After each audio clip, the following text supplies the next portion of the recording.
Saudara dan saudari yang terkasih di dalam Kristus Tuhan, kembali lagi dalam Mana, makanan perjalanan umat beriman. Dalam kesempatan yang lalu, kita telah bersama-sama mendalami salah satu bagian dari Ekaristi, yaitu Anak Domba Allah. Pada kesempatan ini kita mau melanjutkan pokok permenungan kita tentang komuni. Komuni adalah puncak dari seluruh rangkaian perayaan Ekaristi. Dan sakramen Ekaristi adalah puncak dari seluruh sakramen gereja. Maka dapat dimaknai, komuni adalah sumber dan puncak bagi hidup beriman umat Allah. Kita akan membagi dalam beberapa bagian. Yang pertama, tentang cara menyambut komuni. Penyambutan komuni kita kenal dalam dua cara. Yang pertama adalah menyambut dalam dua rupa. Umat Allah diberi kesempatan untuk menerima roti sekaligus anggur, tubuh Kristus sekaligus darah Kristus. Pelayan untuk penerimaan komuni dua rupa adalah seorang imam. Umat diberi kesempatan untuk menyambutnya dengan mulut atau lidah. Umat tidak diperkenankan untuk mencelupkan sendiri hosti ke dalam piala berisi anggur. Penerimaan dua rupa biasanya diterimakan ketika perayaan komuni pertama bagi anak-anak, atau ketika seorang mengalami baptis dewasa, atau dalam perayaan-perayaan khusus dan istimewa.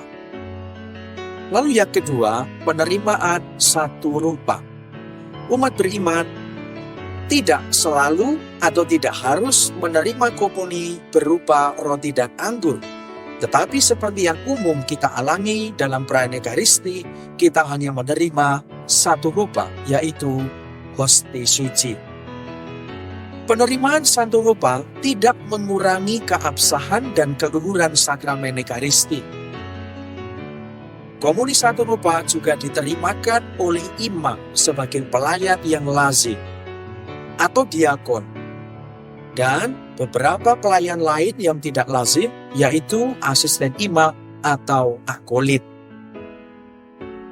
Penerimaan berupa satu rupa diterima dengan tangan kiri di atas dan tangan kanan mengambil serta memakan hosti yang telah diterimanya. Umat tidak diperkenankan mengambil sendiri dari dalam sibori. Dalam penerimaan komuni suci harus dihindarkan sikap-sikap yang tidak pantas, yang mencederai kekudusan tubuh Kristus itu. Sebagai contoh, komuni harus langsung disantap sesaat setelah diterimakan, tidak diperkenankan untuk dibawa pulang. Dan juga harus menyambut dengan sikap yang penuh hormat dan khidmat. Itu soal penerimaan. Berikutnya, kita akan mendalami tentang kalimat-kalimat pada saat kita menerima komuni. Seorang imam yang menerimakan komuni akan mengatakan tubuh Kristus bila diterimakan dalam satu rupa, atau tubuh dan darah Kristus bila diterimakan dalam dua rupa. Dengan mantap umat menjawab amin. Kata amin yang diucapkan dengan mantap menandakan iman umat yang dengan penuh gembira dan syukur menyambut berkat terbesar dari Tuhan, mengimani karya penebusan Kristus, dan membangun harapan akan kebangkitan dan hidup kekal. Berikutnya, kita akan mendalami soal sikap dan disposisi batin setelah kita menyambut komuni. Setelah menyambut komuni, umat melanjutkan permenungan akan karya agung Allah di dalam hidupnya, yakni buah dari karya penebusan Kristus, melalui doa syukur dan pujian dalam sikap hening. Umat juga membangun sikap siap untuk diutus. Komuni yang menjadi tanda persatuan kita dengan Allah saat di dunia ini juga mengandung makna bahwa kita pun diutus untuk menghadirkan kerajaan Allah ketika kita masih berada di dunia.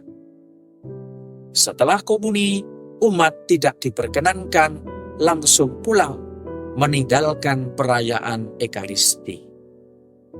Masih ada doa penutup, masih ada berkat dan perutusan, yang mana itu semua adalah kelanjutan dari puncak yang telah kita rayakan bersama, yaitu ketika umat menyambut komuni.